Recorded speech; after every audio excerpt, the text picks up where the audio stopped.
Oh, Yeah, can I tell a story? yeah, because you and Mr. Storm, the Great Land Storm, you split off into a tag team, Yeah. which if you guys would have, I mean, I can just see that being so great. But and we wish it would have lasted longer. But you said that there's a great story, and you toured overseas Yeah. wrestling Yeah. as a tag team. Yeah. Yeah. One of those matches was Mr. Storm against Bubba and Spike Dudley. Well, there's a lot. There's a lot against the Dudley Boys, and there's a lot against um, Oh Bubba yeah, and Spike. there's some tables matches on house shows. There's all kinds of They really matches. paired you up with different versions of the Dudleys. Dudleys, right? Here's another one that is not going to sound well, but this is me talking about. Oh dear. I love when you get ready to tell a story. Right. Because there's this thing in your face. Should I tell the story? And you go, I might. I've told this story on when I used to do those shows in England, and Right. even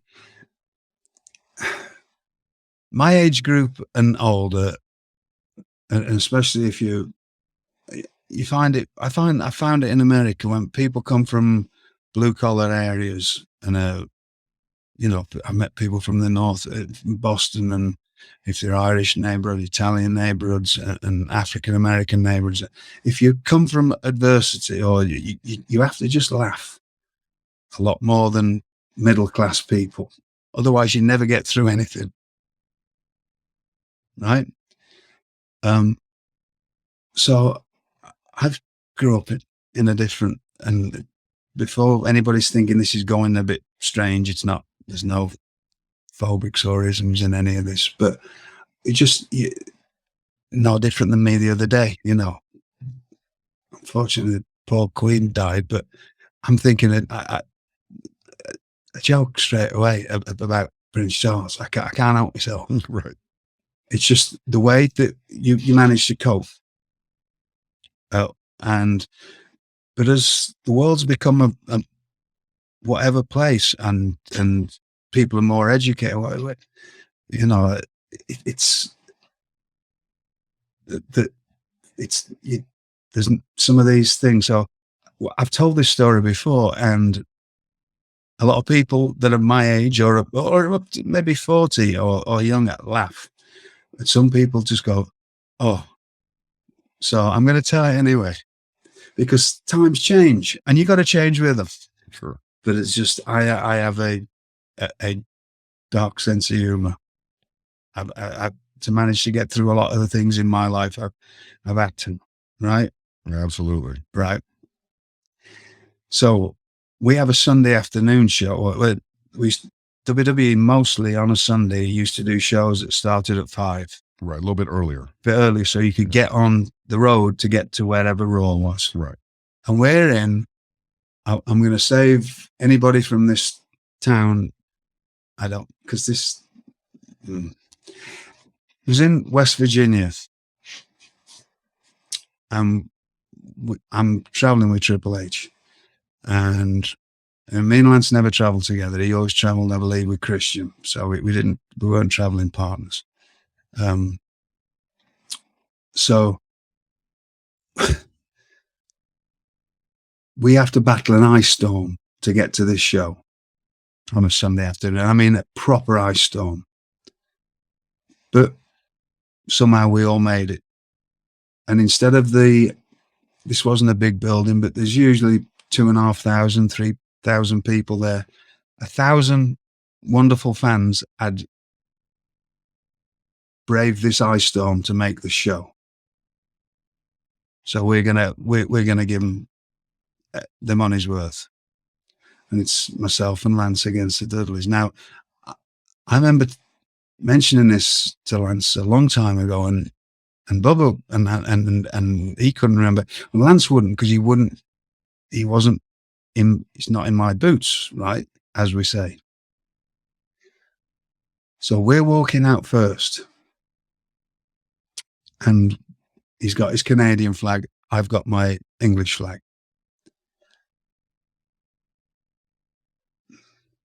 Again, sorry, people of West Virginia, but I'm looking around, because there's the people, everybody's as close to the ring as they can get, and the barriers.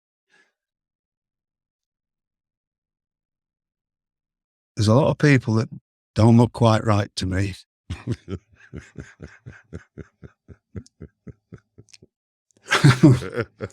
Like, now, I have seen Deliverance, and it felt a bit like that. Let's put it that way. Right? So you're hearing banjo music as you're walking to the ring. But, I'm English from abroad, right? Right. Yeah. It's just as I'm walking, but now we've got to the ring. Now Lance is next to the ring, and I'm doing me, which is, I'm all over the place. Well, Lance isn't. Laugh a minute, Lance isn't. Lance is stone-faced, being Lance.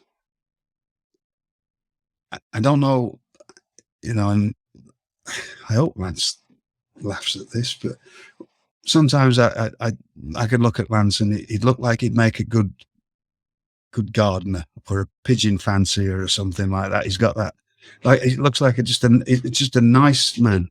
Right. He's just a nice, like, he's got no scars and craggy face like me. He's just a nice man. Looks like a guy. And he's a very intelligent and well-read man, but he's just, until you see him without his shirt on and until you see him get in the ring, he's a nice-looking fella. It's like he'd have a train set at home or something, make model ships or something. Right. Okay. He's certainly not whatever I am, He's not a original raver or anything like that. You know what I mean? Like Lance never had the drink and he's like, I don't know, he's just not the way he is. So I'm doing my thing, like growling at everybody, and Lance is super, and it's not a thing. This is just the way it is. And he's got his flag and he's got his chin up in the air. Now, one of the things, my job as a villain or as a pro is to make sure to keep it's knowing how to control your audience. And that's not in a bad way. That's just learning how to read an audience and to make them happy, make them sad, make them mad, if I ever saw anybody swearing or screaming and being with foul, it's usually some drunk person. I used to know how to shut those people. The one thing you don't want to do is, there's two things. If you know they're drunk, don't start arguing with them. That's a good general rule. That's because it just doesn't stop. So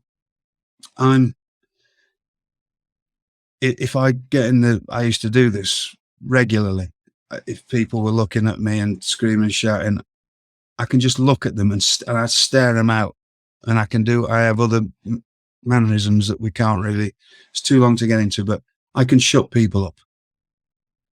Or I can say a line. I've always got a line because of all the studying of many comedians and different things. I used to go and watching some really rowdy clubs especially in Blackpool where I used to live.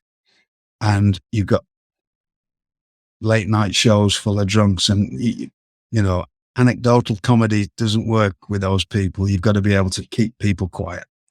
So I've grown up around these kind of comics and people, and I can just, Jerry Lawler's people, Bobby Heenan, you just throw lines out, right? And I can do that.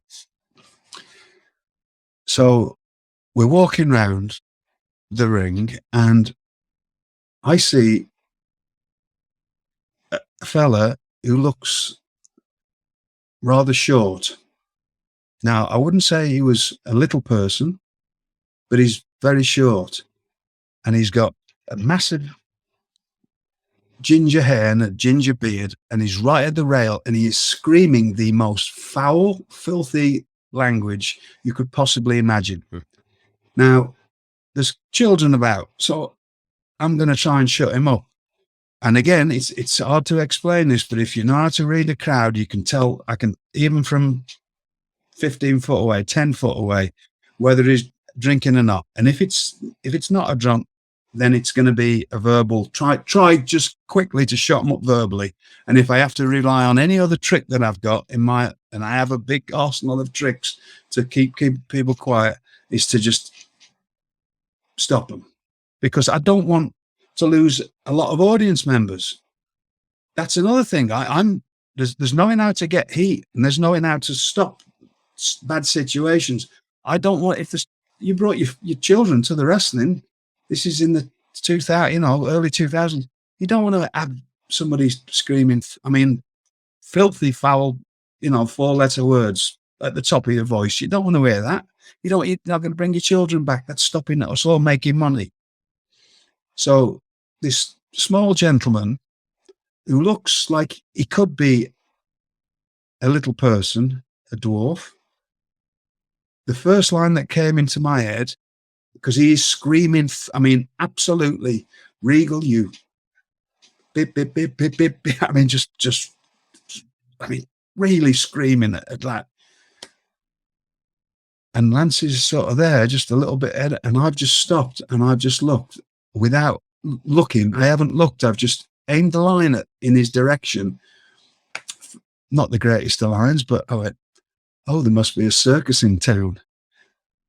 Alluding to the fact that he looks like a little person. Right. Right? It's the first thing that came to my head. It's the easiest one when you see somebody of that, because I'm not going to offend anybody else with it. And then they get usually shut up, or they don't. No, I've not. The other thing is, don't stay staring. You just got to, if you're going to stare them out, great. If they keep going, you've got to stare them out. If it goes silent, you've done your job. Right. So I just go, oh, looks like there's a circus in town, in my ridiculous accent, and like do my little things and smile to myself like I've done, because it has gone completely silent. So I thought, job well done. Pat on the back for Mr. Regal. Right. You've won again. I've won again. Right. But this is different than normal. This is complete silence. There's something different going on. Complete and utter silence. And now, again, because you know how to read crowds, oh. And Lance is sort of just ahead of me. Now, Lance, I've told him this, and he said he can't remember. I've looked at Lance, and Lance must have just turned to me, and I've assumed that he's gone, ooh. But maybe it was just Lance's face, because he can't remember this, but I remember this very well because of what happened next. So he's just sort of, maybe he's just turned his head at the same time, and I've gone, oh, what? Because his face looked a little different than normal. And I've looked back to where I've just shot this line. Whew. And it's a thalidomide fella in a wheelchair. Oh my gosh. So I've just seen career gone, house gone, wife left me, deported from America. Right. Right. Because I didn't see, all I could see was his head and the filth coming out of it. Right. So I've gone, which sometimes you've got to commit to something. I've gone, I'm sorry. I'm like, well, I'm so sorry. I just went out of character. I'm so sorry. And this fella, thankfully, and there's no other way, nice way, but he just had hands on his shoulders.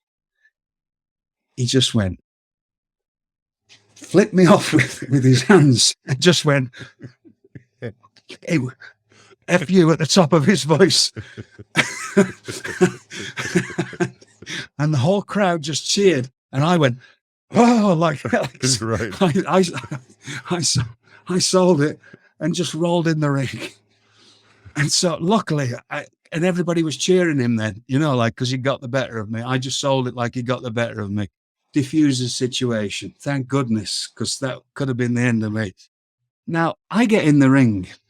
Now, again, Lance is just, I'm doing my thing and I'm going all over, but Lance is sort of just looking like he's train spotting or something, you know, in the corner, just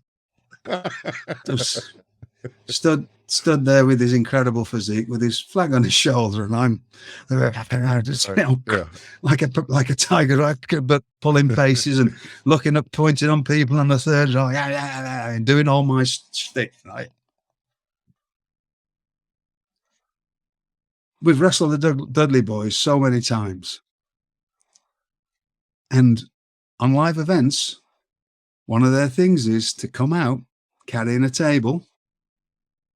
And as soon as before they even get in the ring, they've got the table. Bubba, and I've seen him do this again, we've wrestled him loads of times, grabs the ring announcer's microphone and just goes, tables, tables, right? Right. And so obviously the people are already chanting it. With him doing it, it just adds to the chants. Sure. So it's his normal live event shtick. Right. And what he usually does is go up to somebody on the first row and just goes, tables, and then gives them the microphone and they chant tables. I've seen it happen, but I'm always up in the ring. Right. Now, I'm up in the ring and I can't communicate with him in any way, but I'm looking on the first row all around this place in West Virginia and I can't see a normal person there.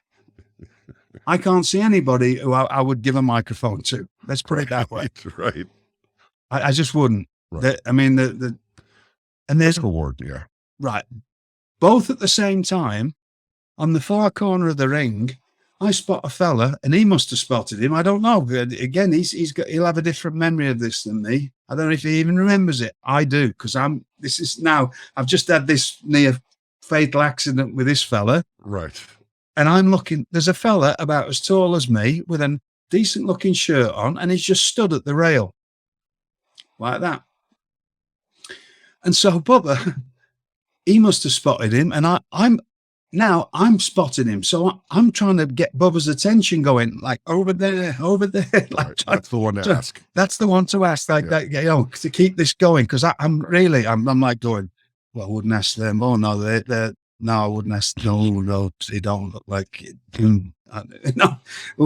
So he's walked over to him, and I'm going, right. He's the one. There we go. Good. Good. Bubba's seen him. Because I'm going, sort of like going, he's over there, like, but he's not looking at me. Why would he be looking at me? He's looking at the front row. Right. And he's seen this fella, and he's gone over to him, and he's gone, tables, and he's give the microphone the fella, and the fella just went, no. Like that. So, this whole thing has just become a complete disaster from the start of it, right? And I don't know what anybody else remembers of this match, but I do, and I know we used to have some incredible matches without those fellas. We got in the ring that night, and anything that could go wrong, in my opinion, went wrong. It was rotten, this match. Right. Nobody else seemed to notice, but I noticed things that normally we did right didn't seem to go right. Nothing seemed to go right. It was all back to front and upside down and everything. So that was the end of that. So that's that story. Well, that's the way to close out strong. And the Un-Americans closed out suddenly. This probably is going to be the end of this podcast, ladies and gentlemen, after that story. So thank you for having me in your we appreciate it. In your ear rolls for the last 3 months or whatever. Thank you. So it was a good run. Yeah, thank you. It's a good run. We appreciate it. I've just capped it off. So thank you. And if you hear us next week, which hopefully you will over at gentlemanvillain.com, if we're still around, make sure to listen to us next week. And thank you for everybody who listens to the show. Make sure to leave reviews on your podcast platform. Oh, this is going to be a good review week. This one. and I'm not gonna ruin the careers of the people that work on the show by saying their names this week. Thanks everybody, but Matt, me and you will be working in the coal mines in West Virginia now. That's all the only work we're going to be able to get after this show. Be it. Yeah. So, thanks. So we'll see you next week. Hopefully we'll see on Gentleman Villain with Mr. William Regal. Thank you.